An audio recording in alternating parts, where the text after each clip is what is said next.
do something or just stand there and bleed?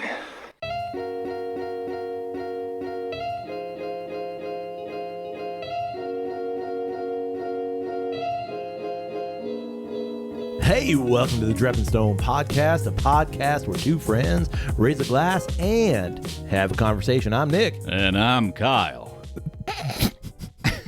That's my John Wayne. I got it. I just couldn't hold it in.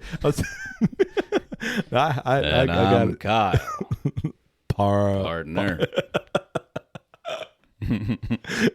What Kyle's referring to is that this is the Western episode. Pew pew? No, pew pew. Oh, that's different. Yeah, Pew yeah. pew is Star Wars. That's That's futuristic. That's lasers. Well, it's basically a Western. That's pistols. Oh, got it. Got it. Smoke wagons. Smoke wagons. Yeah. Ooh. Teaser. Well, I say we just jump into it. Yeah, let's go. Normally we try and do an intro, but at this point, we're already there. You already know what we're doing. Yeah. And that is Smoke wagon. and Smoke wagon. and westerns. Oh, and westerns. Yeah. On that note, let's just jump right into the whiskey, shall Let's we? go. Yeah, everyone knows the drill. Yeah, for sure. We have a drink. We have a conversation. That's the intro. Done. Two friends. There it raising is. a glass. Doing the thing. Here we go. Yeah, no. Smoke wagon. Smoke wagon. So this is bottles. Two bottles. We're doing two smoke wagons. 2 bottles. We're doing kind of like what is Smoke Wagon's general bourbon? Yeah. I suppose. Yeah. Which Smoke Wagon's it's a cool little thing that they're doing because they do a lot of like specialized bottlings. Yeah, they do. They do like I've got what was I assume, I'm not totally sure on this, was there like around the July the 4th last year bottle has like an American flag kind of a thing going on. Yeah, motif kind of thing. Yeah. But they did one at Halloween that was a glow in the dark bottle. Right, but it's all the same liquid theoretically, right? Theoretically. Okay, gotcha, is what gotcha. my assumption is. At least in terms of the regular bottles. Right. If you did the research, you might prove us wrong. Sure. But we didn't. So Smoke that's Wagon- the assumption. Smoke wagon, where's it out of? Nevada. Wow. So the Wild West. Literally the Like Las Wild West. Vegas. Really? Yeah. Like the wildest of the dun, West. dun, dun, dun, dun, dun, dun, dun, dun, dun. That's Viva Las Vegas. Oh, that's the thing? It's an Elvis Presley song. Oh, Back who's in the that? day. He was a singer. Oh, Back in okay. like the 50s. Oh, Yeah. Before us. correct. Barely. Barely. They just did a movie about him. Oh, yeah. Yeah, it was nominated for some Oscars. Did it win? Nothing. Not a thing. I don't I think. heard it was pretty good. I haven't seen it. Have you? No. No. I started it. Did you? My mom, Oh. who actually went to an Elvis Presley concert in Wow. her lifetime, Yeah. didn't like it. So I've heard good things. Austin Butler I've plays also, Elvis. I'm pretty sure it's directed by the same guy that did the Gatsby movie that we went and saw, Baz Luhrmann, yeah. and so it's got that feel to it. Gotcha. And so It's I like could see how slightly that would be. askew. Yeah, I Yeah, could see yeah. how that would be kind of against the grain. Yeah. To somebody who perhaps Yeah. witnessed the events. Well, if you've, is it Baz Luhrmann? Like legit? I'm pretty sure. Okay. I'm pretty sure it's Yeah. the same director that did Gatsby. Okay. Also did Romeo like Romeo and Juliet. Yeah. So it's a little weird. Yeah. Yeah. It's just different. Yeah. You know, and it's just like, does It's like hyperbole, kind of Yeah. like hyperbolic style. well, yeah. it's like, and it's like a blend of like contemporary Old- with exactly. Yeah. the old school. Old and new. Yeah. So, yeah. Cool. Las Vegas, Nevada. Have we had a Nevada whiskey before? Surely not. I thought you were going to say absolutely. You know we did. You Yeah. remember the... Nope. Nope. Okay. I don't think so. No. I think this is which, to be fair, Yeah. this is a bottling What do you in Nevada. What do you mean? They aged and bottled this whiskey in Nevada. Oh. It was distilled from our friends in Indiana. MGP? More Okay. than likely. So they've sourced the liquid, but then they took it to Nevada and aged it and yeah, bottled I'm it going to in say Nevada. they took the white dog out to Interesting. Nevada Yeah. for a good rest. Aged it and bottled it in Nevada. Wow. Yeah. Okay. That makes And, sense. I mean, in our whiskey journey, Yeah. the old Smoke Wagon has made a pop. It really has. It's become a popular brand. It really has in the last like maybe 2 years or so. Yeah. So it's- I've been on the lookout for it. I think it's probably not I don't know this because I haven't had any yet, but I think it's probably just because it is a new product, A, and B, it comes from a state that doesn't produce, in terms of my understanding, a whole lot of bourbon and or whiskey. Right. So, they're kind of a front runner, if you will. Well, and I mean, it's Vegas. Sure. Everybody knows Vegas. Right. And they're playing on that theme of like, I don't know. Simple bottle design, but cool label and Yeah. wine bottle-ish. Well, and like, I think I guess, entry into whiskey is the saloon. Sure. Definitely. Because I've watched so many Western movies and things like that, and even Back to the Future.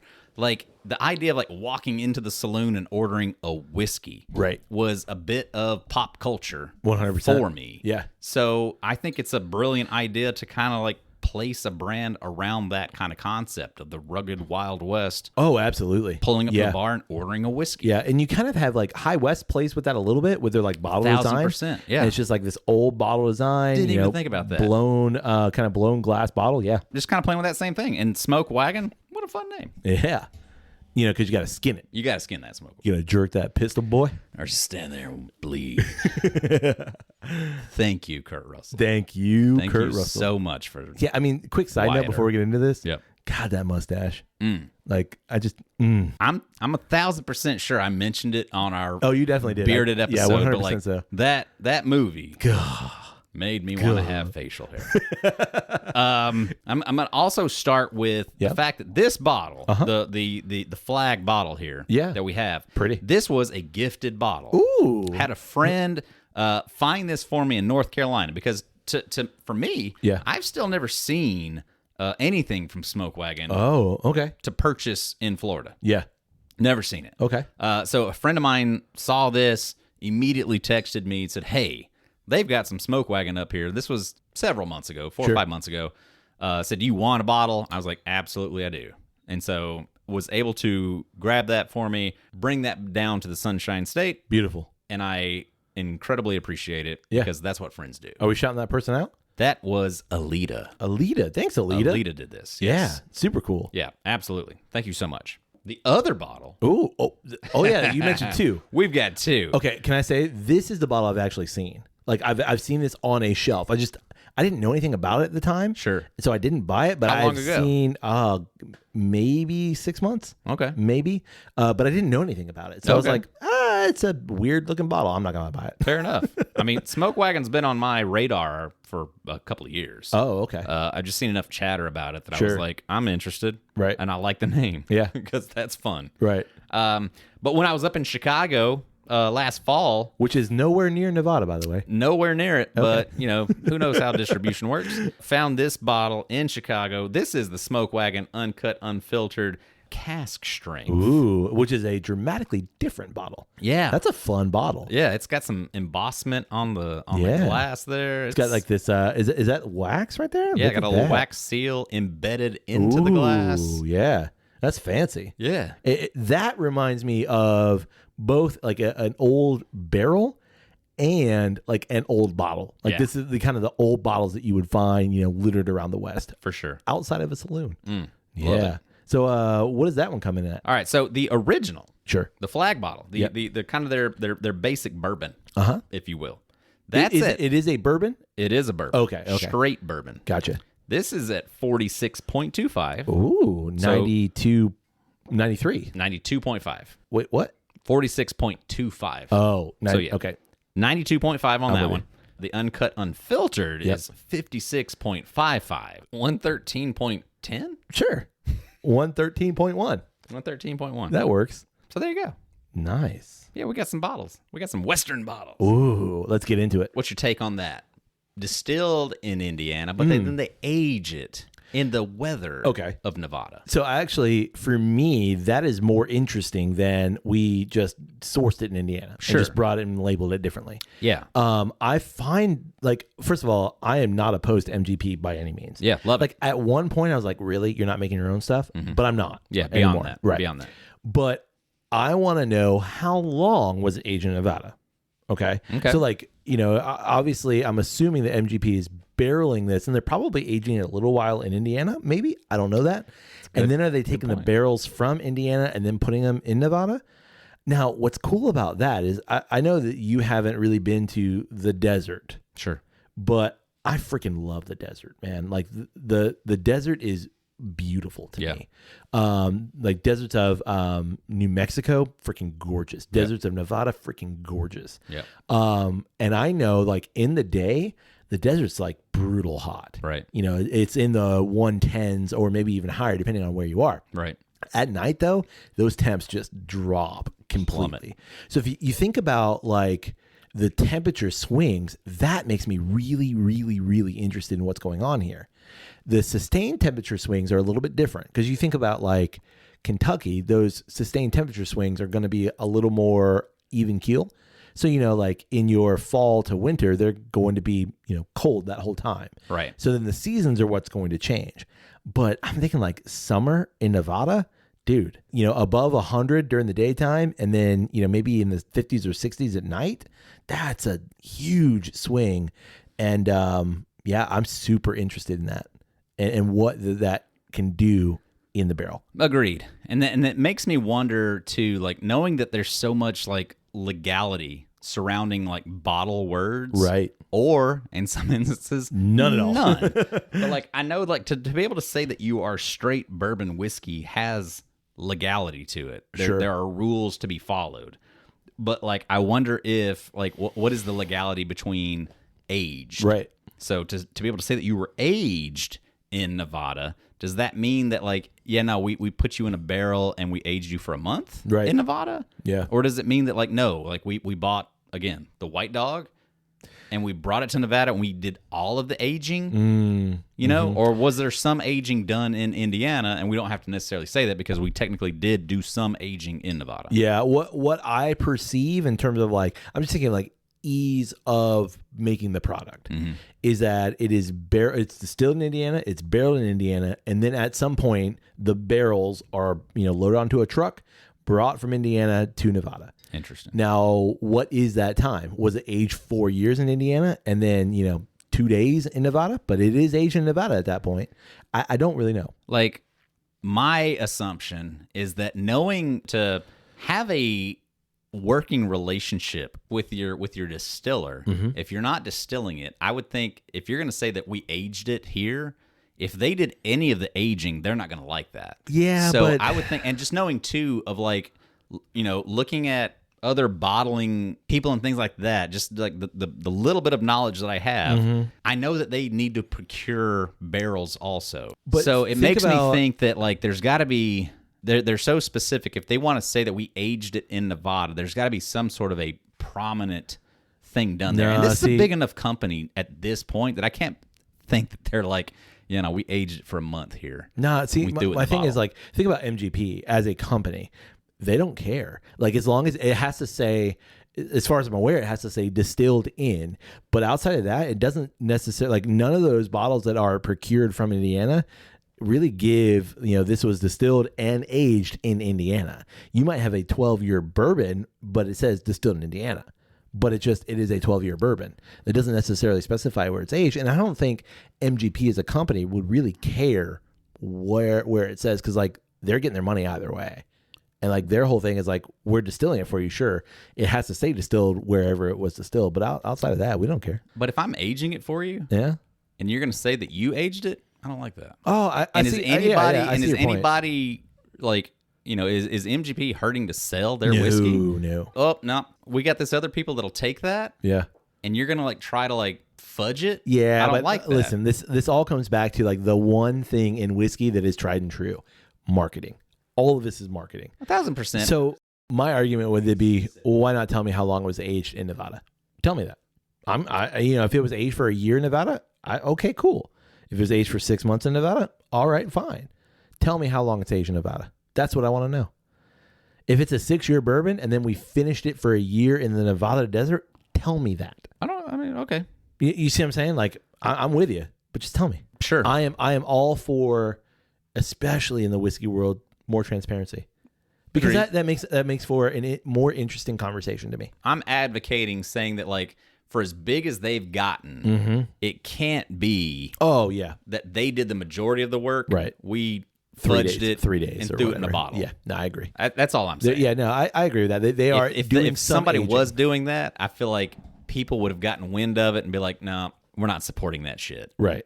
No, like, y'all aren't doing the thing. Yeah. And I feel like that would be known. Smoke Wagon has gotten so big. Oh right. In such a short period of time, they've got to be doing legit work. Is my thing. I agree. I was looking on, I think it's on that one. There's some Latin here. That Latin. Yeah. I had to look that shit up. I was really curious. Morendium est. Yeah. You know what that means? Hold on. I'm let's see. Memory something is. Memory is something. What do you got? Where are you getting memory? Moriendum. Memoriamente? But that's not what it says. I know, but I'm just thinking like root Death words. is. There you go. Oh, really? You're getting closer now. It's not memory. Oh, okay. I'm with you. Death is death before dishonor. You're on the right path with death now. Death Bibamos. Bibamos. Think of the Spanish for to drink is beber. Okay. Drink until death. Let us drink. Oh. For we must die. No. As a Latin scholar, that's not what that says. We must die. We are bound to die. It is to be died. Okay. So this is definitely a play on Seneca. Apparently, it's a very famous quote of his of vivamos moriendum est, which is we are bound to die. Okay. So let us live. Let's live. Let's live because we are bound to die. Right. I think this is just a play on that of let us drink because we are bound for to we die. are bound to die. Okay. So it really is like because there's not a direct translation in terms of those states of being. Right. Let us drink for we shall die. Gotcha. Okay. There it is. All right. Now we got that cleared Specific. up. I like it. Yeah, I think it's just a play on a previous quote from another guy. But I think Seneca is also very famous. Oh, yeah. Stoic. That's the word. I mean, I'm for it. The sentiment. And I think the sentiment that he was saying was like, let us live right. for we must die. And Correct. I think this is just trying to play on that. We're going to drink because for we must die. All right. Which is a very Western thing too. Yeah, like, I'm about to go to this gunfight, probably going to die, but yeah, I need a whiskey before I go. Exactly. I'm for it. I like it. All right. You want to pour it up? I already did. Ooh, thank you, sir. You got it. So in terms of the mash bill, I don't really know, but the bottle does say that these barrels are first hand selected from the top 2 floors of the warehouse to create a bourbon that has flavor which is smooth and rich beyond its years.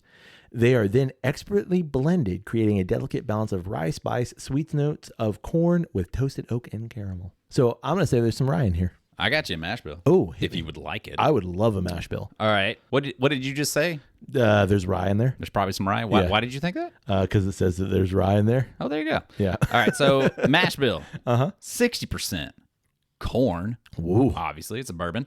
Sure. You want to take a guess on the rye count? I mean, you think there's some rye in there? Yeah, I do. Yeah. How much rye? 5%. How about 36% rye? That's a lot of rye. That's a lot of rye. 4% what? Malted barley. Oh, okay. Yeah. Just round it out. Mouthfeel. That's what all that is. You know it. Yeah. Give it a little texture. Yeah, sure. Wow. That's a lot of rye. That's a lot of rye. That's barely a bourbon. One could say high rye. I think you definitely could. Yeah, wow. An extremely high rye. All right. I think a high rye is just the second the second grain needs to be mostly rye. Right. That is definitely mostly rye. Color. Ooh. In the glass, I would say it's like golden honey. Yeah, it's not a dark bourbon No, by any definitely means. not. But it does have it has a little bit of color. Yeah, it's got the color. Yeah. It's got that brown color to it, but on the lighter end of it. I would say the lighter end. Yeah, like dark straw. Yeah. Yeah. On the nose? Just because of the current circumstances, I've been nosing a lot of scotch recently. Yeah. And this bourbon is so lovely It really is. to go back to it. It's like bright and fresh. There's a touch of like hickory Yeah. smoke on it. Yeah. Or, cayenne. Yeah. I don't know like what it is, but like there's something mesquite. Like, I don't know. I think you say mesquite. Like for me, mesquite's like dark, heavy, like smoke. Sure. This is like a cherry wood, like bright and fresh and like slightly fruity. Yeah. I don't know all the woods that well. Sure. Just the ones that I do know. Gotcha. Tiger. But yeah, there's like a lovely like herbaceousness to it. Like Yeah. an herby, like grassy. Like green tea. yeah. Yeah. Absolutely. Oh, that's fantastic. Woo. Yeah.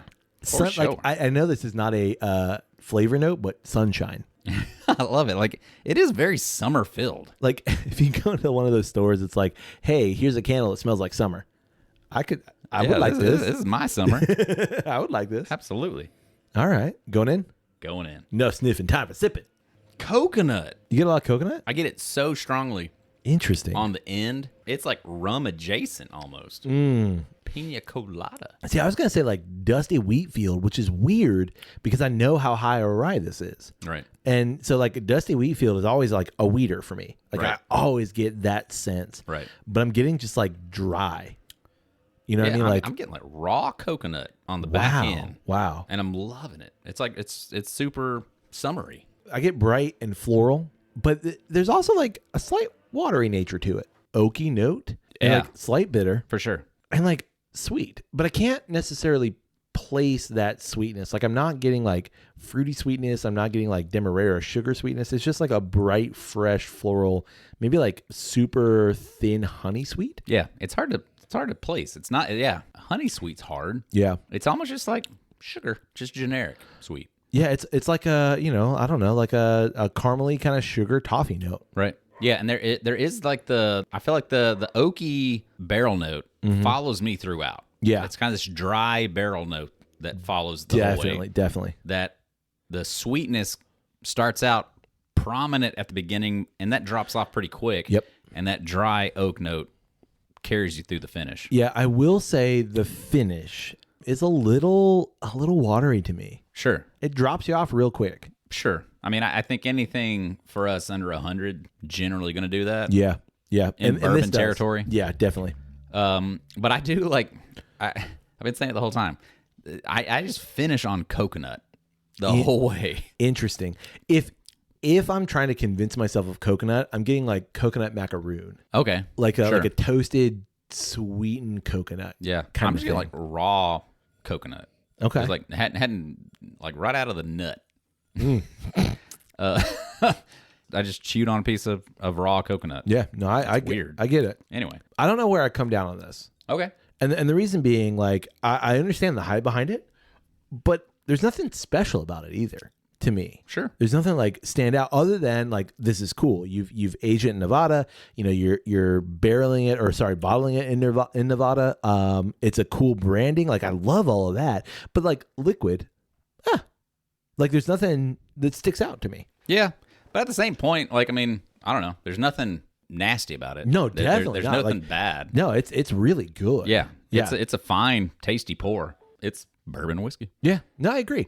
And like it is. I guess in that sense, I find it a little interesting because I don't sip this and think like classic bourbon. No, I was gonna say that. You know, it is rye forward, Yep. so it's changing that flavor profile Definitely. ever so much.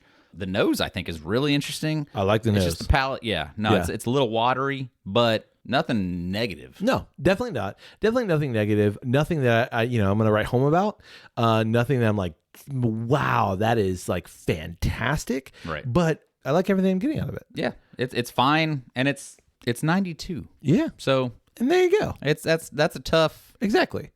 impressive mark. I agree. And I don't know, price wise what this bottle is. I think it's in like the 30 to 40. Oh, okay. range. Oh, then I feel better about that decision. Yeah. Because like, if this bottle were $70, I'd be like, nah, maybe not. Oh yeah, no, definitely but- not worth anything north of 50. In that like $35, maybe $40 range, I am comfortable right there. Yeah, I agree. Tasty That's pretty bits. good. Yeah. Tasty bits. Got a question for you. What's that? What do you want to talk about? I mean, we already teased it earlier. Did we tease it, or were you just like totally unloaded? No, we definitely told exactly what we're talking about. So yeah. basically, we're talking We about went all Westerns. the way. Yeah. So we're talking about Westerns. We are talking about Westerns. So before we talk about like our favorite Westerns, Yeah. what for you makes a good Western? First of all, it's a time period. Yeah. Obviously, it's got to be set Wild West, but selfishly, I feel like it's also got to be made before like 1990. I don't disagree with that. And I'm just saying that nostalgically. Sure. Like, I love for the film to have a little grain on it. Yeah. And for the movie itself to feel old. Right. There's certainly a bunch of new Westerns that have been made that I absolutely love. Yeah. But they have a little bit too much of a contemporary feel to They're them. a little too polished. Yeah. They've got a little bit too much finesse. Yep. And I kind of like those old rugged movies of the latter years that create that specific feel in the genre that I love. Right. Well, I'll even say Absolutely. like there's been here recently, I would say within the last like maybe 10, 15 years, like remakes of old Westerns. You know, Yeah, I'm thinking totally. like 310 to Yuma, you Yep. know, True Grit. Yep. And Magnificent Seven. Magnificent Seven, like a bunch of, Love and it. they're good. Yeah. But there's something to that old gritty kind of grainy perspective. Yeah, it's like within the dialogue. Right. You know, everything comes a little bit too close to contemporary, where I don't know that they would necessarily talk that way. And not that the movies from the 50s and 60s and 70s necessarily that they talked that way then. Right. But it's just, it's not now. I think you said it, like it's 100% nostalgia. Yeah. Like it's just really that, like, you know, you're watching a Western and it's that. It's from a different time period that you're a part of. Exactly. You know? Exactly. Yeah. Yeah. Man, I just said that, and like my favorite Westerns probably doesn't fit that category. Just realized that. It's definitely post 1990. It is. Definitely. Yeah. So I'm gonna say post. It's Oh, gotta you're gonna be change it? pre 2000. Oh, okay. Yeah. What year did Tombstone come? It's Tombstone. Tombstone Okay, but- definitely came out in the 90s. Yeah, though. but it's got to be early. It's got to be 90s. early 90s. Yeah. Hold on, let me look. Let me look. Are you looking? I'm gonna look. We're both looking? Yeah, we're both looking. Who's going to find it first? Tombstone 93. 93. Yeah. Yeah. So say 95. Okay, there you go. Yeah, it's got to be pre 95. Okay. So yeah, it's got to be something, you know, pre 95.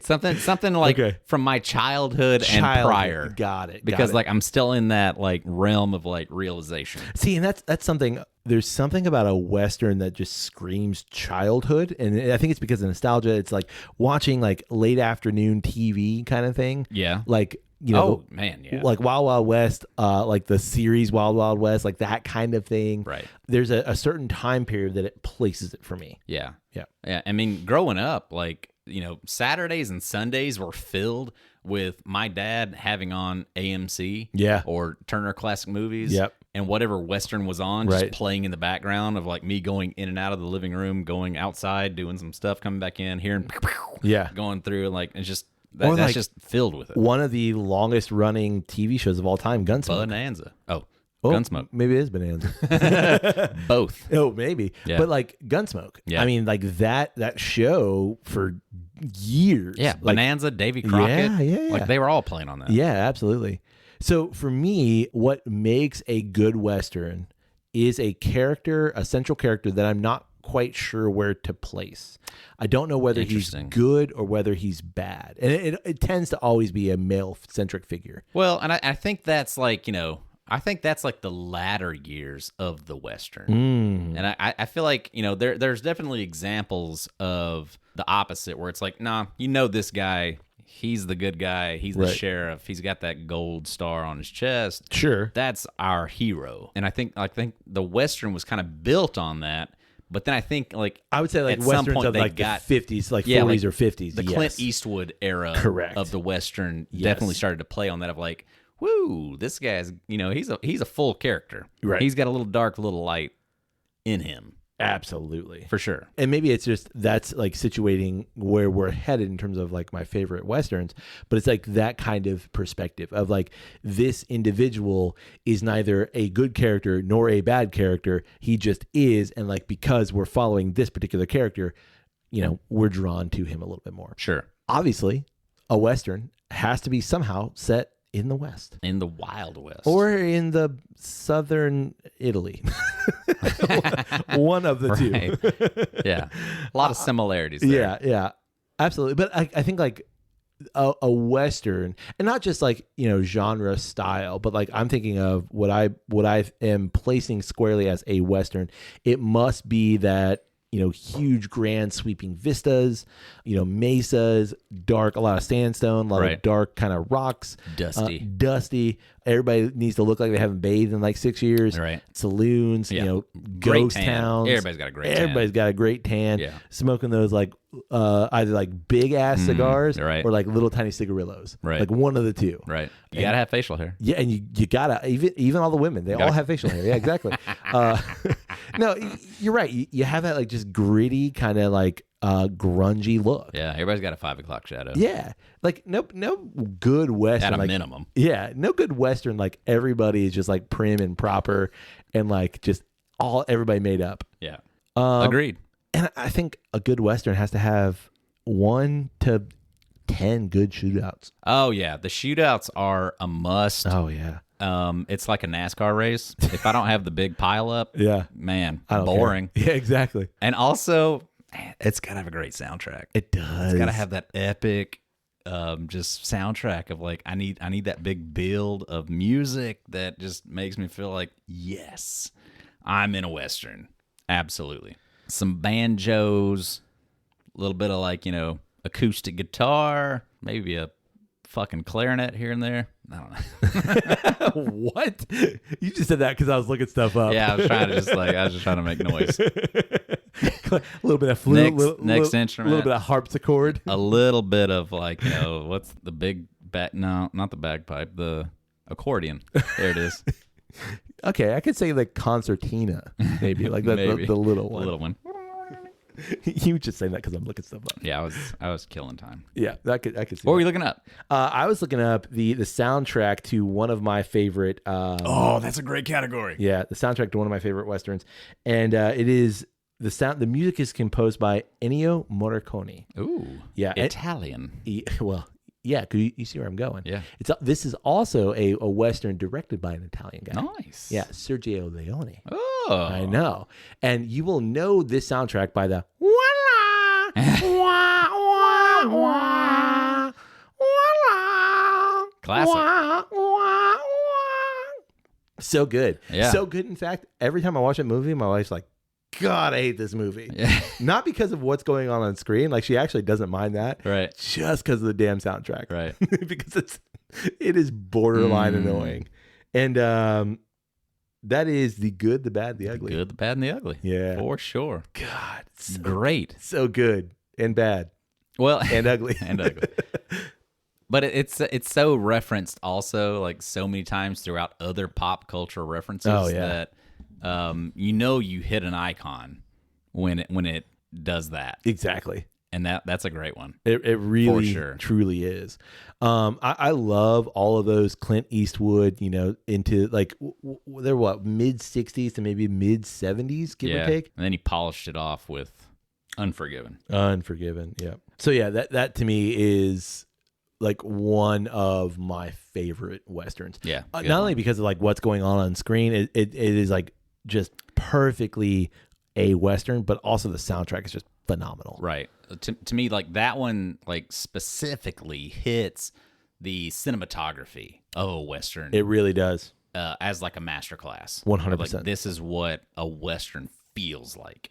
Like the shots that they give you, the anticipation of everything, the extreme close-ups of the eyes and things like that. Like that gives you everything of like what a at this point, if you tried to replicate it, it's like, oh no, you're just being generic. Yeah, exactly. That made the western the thing. Well, and it's that combination of all of those things, and like we have a plot, but the plot's also pretty loose. Yeah. Like what's really going on here? We don't know. Right. Like who cares? Right. Yeah, that's not what we're focused on. Yeah, it's just like it gives you, and that's what all of those like spaghetti western, Sergio Leone kind of things, in those mid 60s to early 70s westerns, they give you all of those things. Right. It's more about emotional beats and is like a story beat, or like, what are we trying to do? I don't know. John Wayne's trying to get this girl back over here because of some reason, like she got kidnapped. Yeah, but it's not important. Yeah, it's just we're just trying to get to the shootout. Exactly. Gotcha. And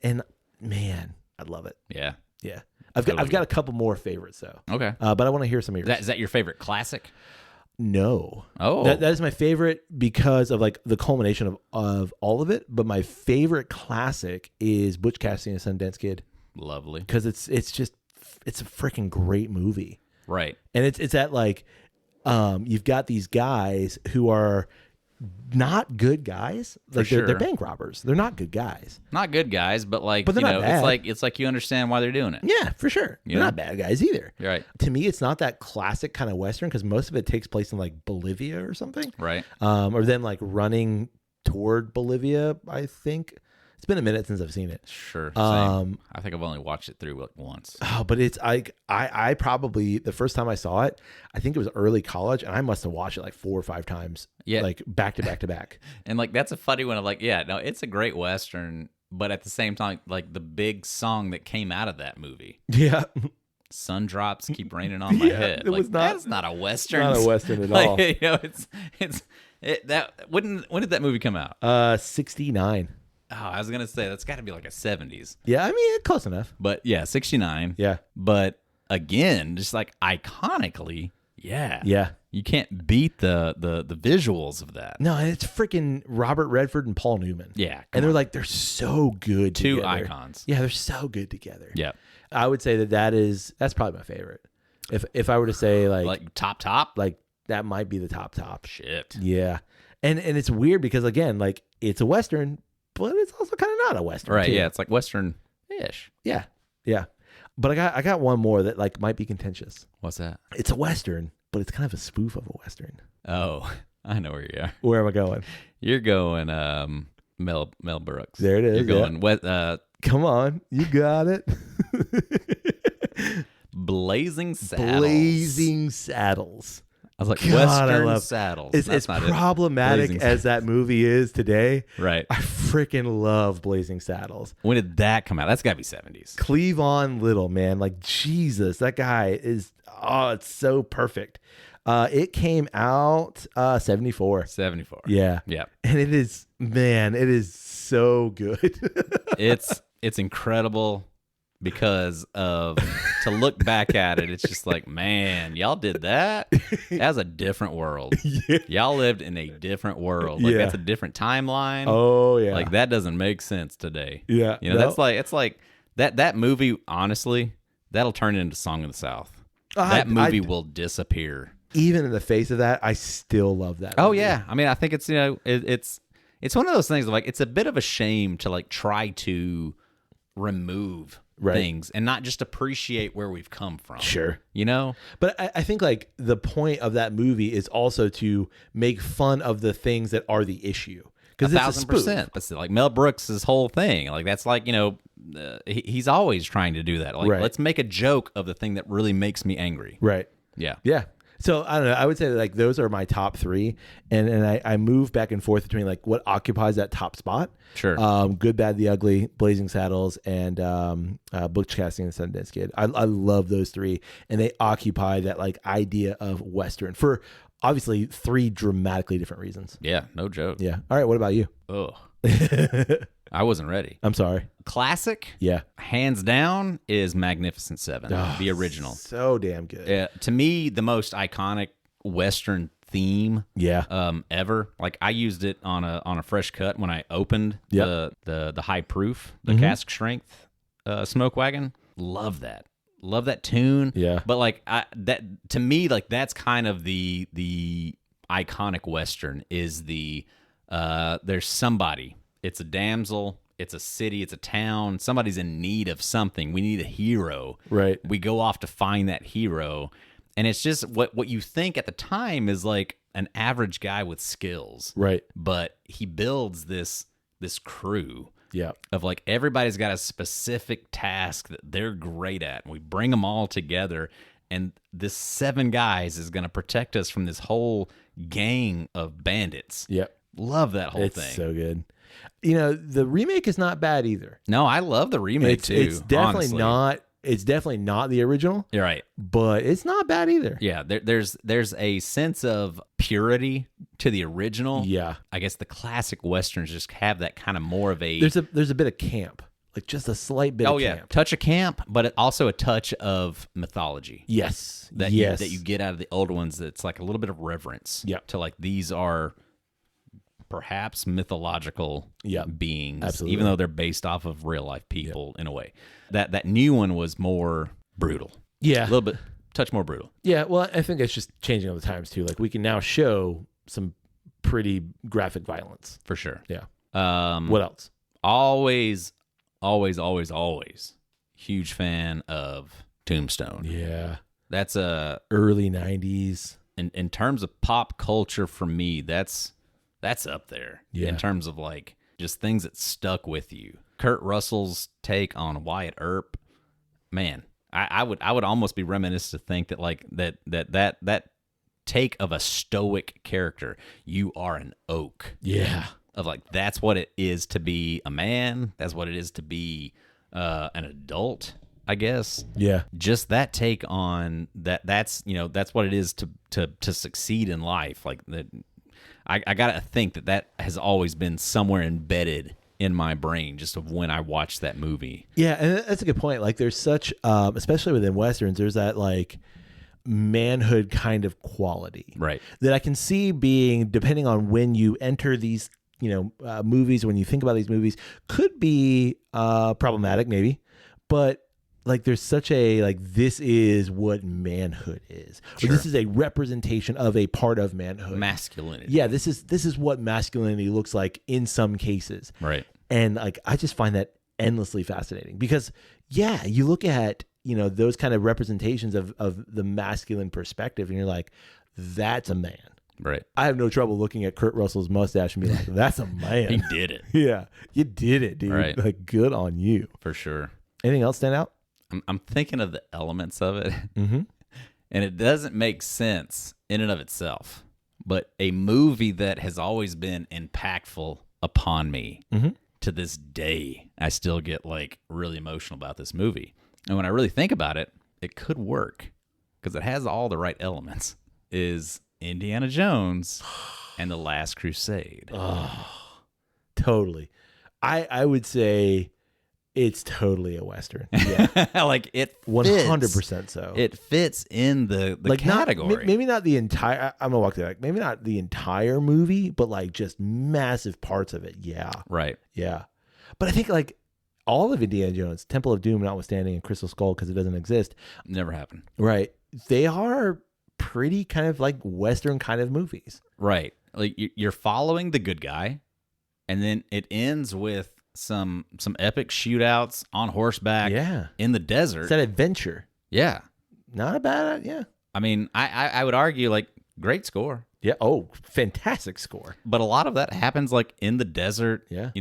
In the sand, on horseback. Yeah. Man, like that I feel like that movie could count. I could be convinced. I could argue be very that easily one. convinced. You don't even have to argue. You went Blazing Saddles, as like your offshoot. Like I would go Last Crusade as my offshoot of like, I think that's a Western. Okay. I got another question. Yeah. Who is the quintessential cowboy? Quintessential cowboy. Mm-hmm. Who, like, when you think of Western, who for you is Western? Steve McQueen. Wow. From Magnificent Seven. Oh, well, sure, but why him? I just think that character of like he had enough of a Southern drawl, and I've just always kind of equated, cowboy with Southern, kind of a thing. I think his like low key also like Yul Brynner in that movie's like stylized. Oh yeah. Like I would be Yul Brynner. I wouldn't be Steve McQueen. Steve McQueen was way too cool because he just had that laid back, chill coolness. Right. Like I would be way more stylized in my approach to being the guy. Yeah, a little bit more rhinestones. Sure. Totally. But like Steve McQueen hit it just right. Yeah. Of just playing it cool. Badass, like I think like his version in that movie was pretty great. Yeah. How about for you? For me, it's Clint Eastwood.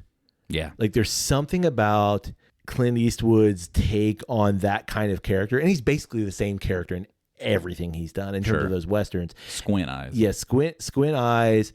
Is not looking for a fight, but is not afraid of a fight. Yeah, well, and like totally own you if I need like to. I'm gonna beat your ass if I have to.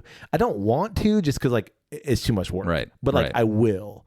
But also like this sense of justice of like I'm gonna do the right thing, not because it's like not necessarily for any grander scheme other than it is the right thing to do. Right. Which is not always the case. I mean, he's played some characters that also the morality is really loose anyway.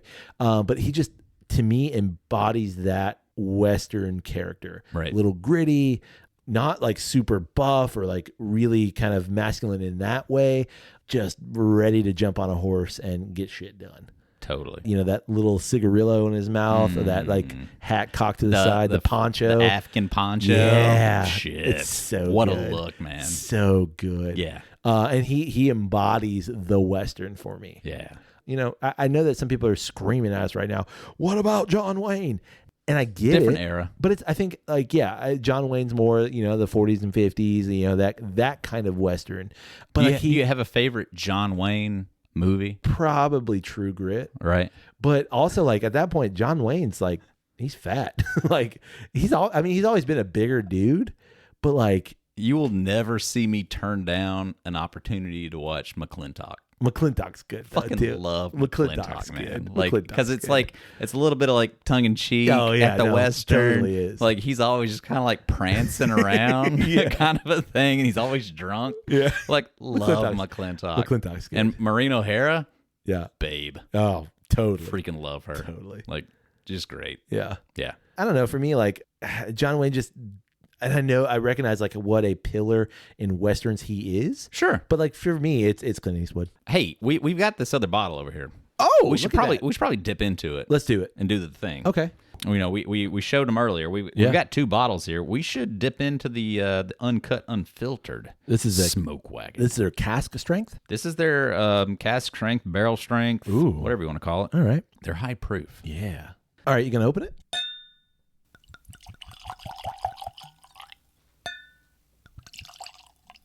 And you can smell it on the nose. Yeah, everything's pumped up a little higher on the volume. Definitely. I feel like this is much more classic-y bourbon. I was gonna say like a lot more caramel vanilla notes. Man, I'm hung on coconut right now. I think you just This want to go to the this beach. feels like a friggin' pina colada. I think you just want to go to the beach. I don't get any. it's just summertime. I don't get any coconut. But it is delight. Like there's a lovely barrel note. Yeah, coconut whiskey. I like it. Yeah, but you wouldn't. Wouldn't what? You wouldn't like coconut whiskey. If it was a real thing? If I gave you coconut whiskey, you'd be like, get that bullshit out my face. What are you saying? If it was whiskey made from coconut? No, if it was coconut Flavored. Yeah. Oh yeah. Yeah. No. Just like Nah. maple anything. Right. I'd be like, fuck Nah. it. But like Right. I get those flavors all the time in different things. That's what, yeah. It does ring more quintessential bourbon. Agreed. Shall we? Yep. Enough sniffing? Time for Hot damn. yeah, it's just everything dialed up Wow. so much higher. Whoa. Whoa. So much more coconut. Listen, that's sweet. Yeah. Jesus, man, that is ratcheted up. Yeah. Holy Kentucky. Whoa.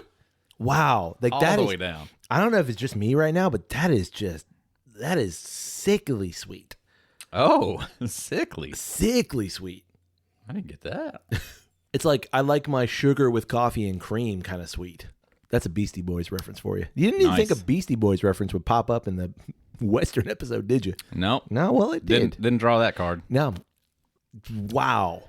Yeah, I mean it's definitely like on the sweet end. Like it definitely there's not a whole lot, and that's why I keep going to coconut. Like I feel like it's just everything is sweet on it. Yeah. No bitter No. to talk of. No, but the proof definitely sets you right. Yeah, it cuts right through. Mm-hmm. But even on the finish, everything just kind of leaves your tongue with like that. Woo! Yeah. Like it's desserty. The watery nature that I got from the regular smoke wagon is gone. And like this is, I'm not going to say it's oily, but it's definitely more clingy in a good way. Yeah, clingy like a dessert clings. Like it's like that caramel stickiness Exactly. hangs on. Yeah, I would, you said dessert, like this is a dessert bourbon for sure. Yeah, it's like corn syrup, It really, really is. which Like is strong. dark corn syrup. Assuming it's the same mash bill. Yeah. That you would think there would be like that much rye. You would think there'd be some piney notes, some of the your classic rye notes popping through, but they don't. No. Unless it's like that weird rye thing that happens in like, a malted rye kind of a thing of it's just a different rye note that kind of blends more with corn. Yeah, it doesn't say anything about whether or not it's the same mash bill or anything, but I assume that if it's not the same mash bill, it still is a high rye. Right. But I get none of the rye notes that I got on the regular smoke wagon. In that case, I like the regular smoke wagon better because of those like poppy rye notes. But I like the proof on this, the uncut, Sure. more. I mean, flavor wise, I think this is like so much more Oh, yeah. than the other. So I think there's more to think about. Like I think you could throw an ice cube in this and have some interesting things happen. Yep. But talking about those, like, that strange rye notes, just in recent memory, I think it was the Uncle Nearest rye. Yeah. Had a similar kind of effect of, like, it wasn't traditional rye. Right. I've got that malted rye up there, the New Riff. new riff that is not a traditional rye, and even like that Koval's not like a traditional rye. And it all is kind of like doing the same kind of thing where it's like a carameled rye. There's something else going on there. So it's not just like straight corn bourbon. Yeah. I would almost want to know, like, what is this exact mash bill? I want to try that without the aging in Nevada. You know what I mean? Like, what does that particular aging impart? Right. And I know that's probably going to be impossible to come by. Right. But, like, I want to know what flavor notes does that impart? You know, I bet you could go to like MGP and like figure it out though. I bet they know. Yeah, I'm sure. Like, I'm sure they go. Oh no, we sold them this, and this went here, and it was like it's just an Indiana bottle that just like stayed here, and they sold it. So here's what it would be here. Right. You know, I'm sure they know. That's all that probably a shit. good point. That'd be fascinating. Yeah. The knowledge that they must have about shit and how they could compare. Like, this is what happened when it went here. Like, there'd be some crazy stuff you could find. Well, and that to me is, again, what is so interesting about a company like MGP and their ability and what they're doing. Yeah. Because, like, again, here's this bottle that, take it to Nevada, throw it in the desert for a couple years or what, who knows how long. Let's see what happens. Yeah, and it just always goes back to the whole concept for me of what is happening within the market of whiskey, American whiskey. Sure. And who's doing interesting things and who's not. Right. And like how that'll change over the next 5 to 10 years. Exactly. Because like I got to think that your more experienced whiskey drinker is going to be far more interested in, okay, cool, MGP's good. I totally get it. Y'all know what you're doing. But like this distillery over here that's sourcing grain locally, right, and distilling it locally, bottling it, what are they doing? What does that taste like? Exactly. And let me see if I can pull anything out of that. Like, I just feel like that's going to be way more prevalent over the next and again, decade. we've said this before. Like, that's why I'm really like a champion of a distillery like Chattanooga. Give me all the information. Like, I'm not, your average person is not going to go back home and try and replicate this exact thing. And any other company that's trying to do that is already doing the same thing anyway. Right. So just give me as much information as I can handle, and just here's everything. What do you get? Right. Or a company like that's got to be coming. A company like Compass Box. Man, you can go on to their website, right, and you can look up so much information about every single bottle. Yeah. And like, that's the cool nature of that. Give me that. Well, and I think that's got to be just like because it's Scotch. Right. You know, Sure. That's got to be just like the history that Scotch has, and your general connoisseur of Scotch overseas anyway is going to be so much more knowledgeable and understanding of that like that's what they want. Right. And I feel like that's where we're going in America. It's like, cool, I dig this spirit. Sure. I want to know as much about it as I can. Me all the information. So like I think that's going to be like where it's heading in the next decade. Right. I agree. I can't freaking wait. Yeah, me neither. Yes. Yeah, just tell me all of it. Give me all the information. I want to be able to taste all of those things. And I think there's some... It makes a better experience. I mean, I think that's what Detling does. Yeah. You know, and I think that's why it's so good. And it's so enjoyable to, like, get into all of that nerdiness. Yeah. Let me nerd out. That's all I want. Yeah. Yeah. Let me be the nerd. All right. So I said, yes, a great Western has to be pre-95. Yeah. But I think we've also got some great Westerns that have come out since then. Oh, like modern Westerns. Yeah, that I think that we should touch on. Okay, let's talk about modern Westerns.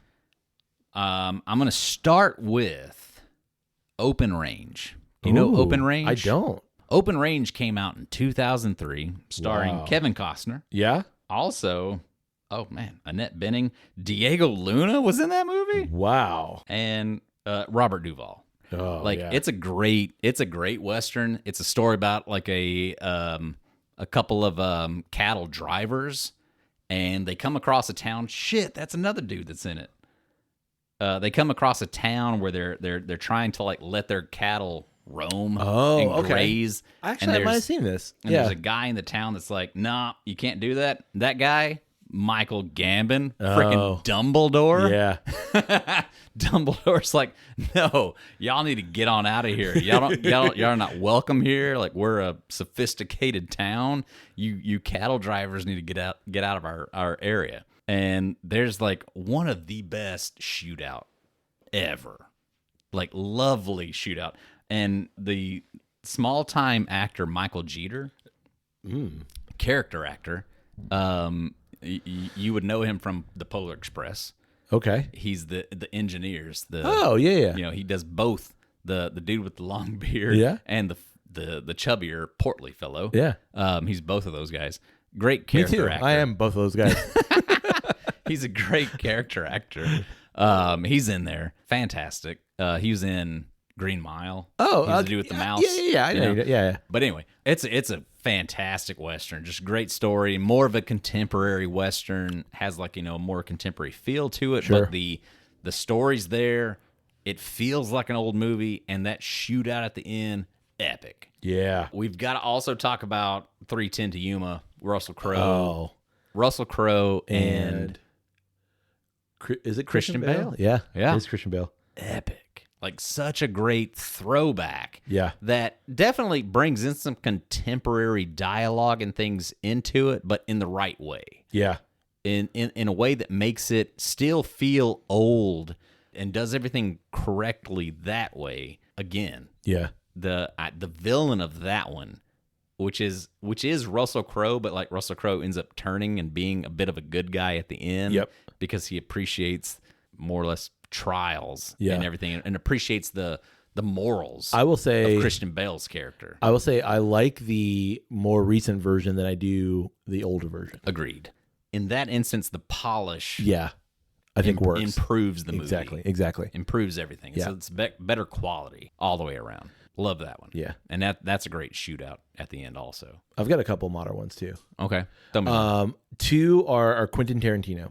And some people they like Tarantino or you don't like Tarantino. Yeah.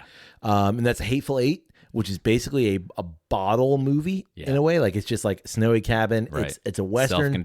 Self-contained. Yep. And the other is Django Unchained. Django. Like, it's a Western, but it's a different kind of Western. Yeah. But to me, it is still a Western. It's great. And if you don't like Tarantino, you hate these movies because they are very Tarantino to me. Well, it's just Tarantino in the blood spatter. Exactly. But like Like, the just story, over the story top. of like, man, how do you not? Yeah. How do you not like that? How do you just not like the underdog aspect of it? Right. Of just like, damn it. Hell yeah. Like, and that's great. There are so many good actors in both of these movies. There's such a good, like you said, storyline. The writing is just freaking phenomenal. Yep. They're really good. You're not wrong. That's a great, I wasn't even, for some reason that hadn't got to me, but like, that's perfect. And another one, 2018, Christian Bale, and it's this movie called Hostels. Have you seen this? Yes, I have. It is phenomenal. It is so good. Aside from everything that I've said, that might be the best Western I've ever seen. I think like now, because I didn't think about it in terms of modern Western. I didn't either. But it is incredible. It is. Absolutely it is. It takes this kind of like narrative of Native Americans and these different tribes. And it's Christian Bale's this army captain. Yep. And he's tasked with getting this leader back to like his ancestral lands or something like that. Right, it's been a while since I've seen it. The government has agreed that Correct. he deserves to be able to go back to his homeland. Right. I think he's supposed to be Cheyenne, if I'm not mistaken. So it's like set, I think, in Wyoming. I'm not like 100% certain, but yeah, like the army has like said this guy. I guess he's like put up such a fight. Like, he is such a badass Native American that like even the army's like no.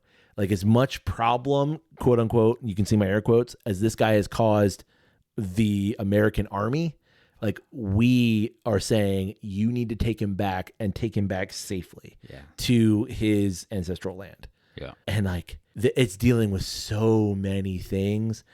Christian Bale is he's at his character peak. arc in It's that movie so is one of the good. best character arcs I've ever seen in a movie. Yeah. Of him going into it, he absolutely hates everything to do with Native Americans, the whole culture of the Cheyenne, all against it, and like his experience through the movie of understanding your perspective. God, it's like so everything that we've ever talked about. Yeah, it kind of, to me, it takes all of those Western tropes and it modernizes it, but then also goes like everything that you think of in terms of like this perspective of this group of people is completely false. Yeah, as soon as you do the 360 and you're able to see the backside and everything, like you understand. Like, nope. And the actor that plays the tribal leader, I can't remember the tribal leader's name, but the actor's name is Wes Studi. I think it's Studi, and like he's just great. And he is Native American. Yeah, he absolutely is. So in terms of modern Westerns, I mean, can I throw one more in there? Sure. Did you ever see Bone Tomahawk? No. Oh my God. It's Kurt Russell. Yeah. In his glorious Wyatt Earp galore. Yeah. I mean, he's full on Wyatt Earp, but like beard too. Ooh. Looks amazing in it. But it's a different Tombstone, man. It's R-rated. Ooh. And it's nasty. Bone Tomahawk. Bone Tomahawk. You should check that out. It's a decent story. There's some bits in there though that make you cringe, make you pucker all over. Okay, it's tough. I don't know if I want to watch it now. Nah, you should. Okay. It's a horror Western. Ooh, yeah, that actually sounds right up my alley. Yeah. It came out like right before. My assumption is that it was probably shot after he did Guardians 2. Interesting, because he already had all the beard ready to go. It was just like filling out the mustache, but it came out before. Oh, so it was in his little bit of a renaissance that he had there in that era, right? Of because knowing that like Guardians 2 was coming out, so I'm sure he had higher stock, right? So like they were willing to like let's do something, do the thing. It's an interesting. It's an interesting one. I'll queue it up. Check that one. I'll queue it up. Yeah, for sure. Yeah. Well, you got anything else? No, I think I'm good. I mean, I could probably continue to talk about Westerns, but yeah, no, I really could too. Like that Westerns have been a part of my, pop culture zeitgeist for sure, as long as I can remember. Agreed. So, I love Westerns. All for it. I love the American mythos that surround it. Yep. And I'm all for it. Yeah. Well, we want to know, what do you think about Westerns? What is your favorite Western? Absolutely. Who's your favorite gunslinger? Ooh. Is it Doc Holliday? No. Is it Wyatt Earp? Is it Kurt Russell? Is it just Kurt Russell in It's general? just or is it Clint Eastwood? Yeah. Or Clint Eastwood. Or Samuel L. Jackson in that case. Yeah, could be. Or could be. No, more appropriately, Jamie Foxx. Jamie Foxx. Yeah. Ooh, it's probably Jamie Foxx. Yeah. Might be. That was some great. How far away is he? He's going this way. You think he's running? Yeah. I got him. Okay. What? Like, that's impossible. Nah, I got it. What? Ooh. We also want to know, what do you think about smoke wagons? Not the gun, but the whiskey. The whiskey. Yeah. Yeah. You ever been to Vegas? Ooh. Probably tastes better in Vegas.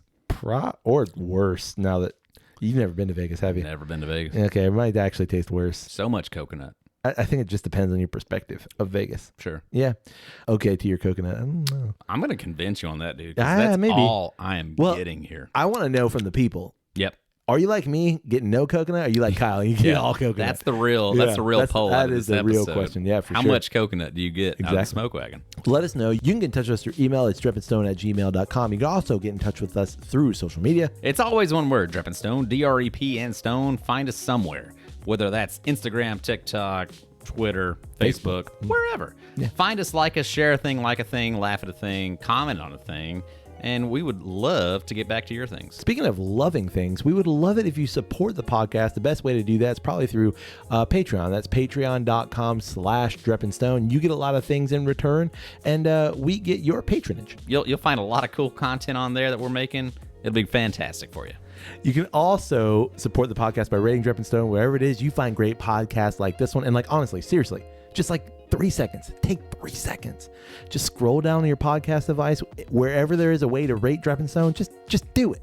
It'll take you not long at all. And it really supports the podcast. Indeed. And finally, you can support the podcast by just telling someone. Yeah. Like that's huge. Like, you know, people that would benefit from Dripping Stone, and you praising Dripping Stone, telling them about it, telling them about what you listen. Don't be that gatekeeper kind of person. Just tell people about it. Right. Yeah. Word of mouth, honestly, is probably like 90% of our No followers. joke. No joke. And we can hang out together. Indeed. The more people that word of mouth it. Yep. We'll mouth those words for you. Absolutely. On that note, hey, buddy. Hey, buddy. May your glass overflow. And your ass never show. Cheers, buddy. Cheers.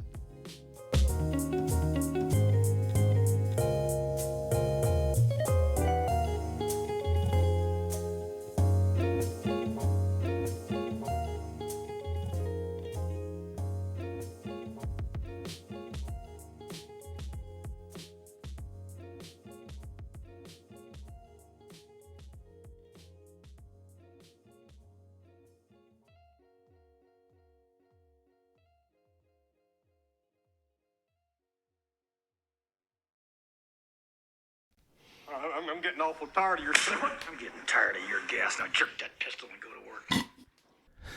You gonna do something or just stand there and bleed? I mean, this is gonna be like next week's episode. We should touch feet. Yeah. I feel like it needed to be said. What? I didn't want that to just disappear. into Just the out there? Okay. Yeah. Yeah. Bourbon whiskey. Why do you smell so good after so much scotch?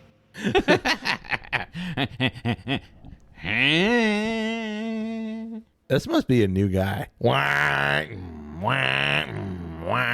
Billy, just do it all. Just go. Just keep going. Just You do know, it, go, yeah. like throttle don't, down. Don't re-pump on it each Jesus. time. Shit, son.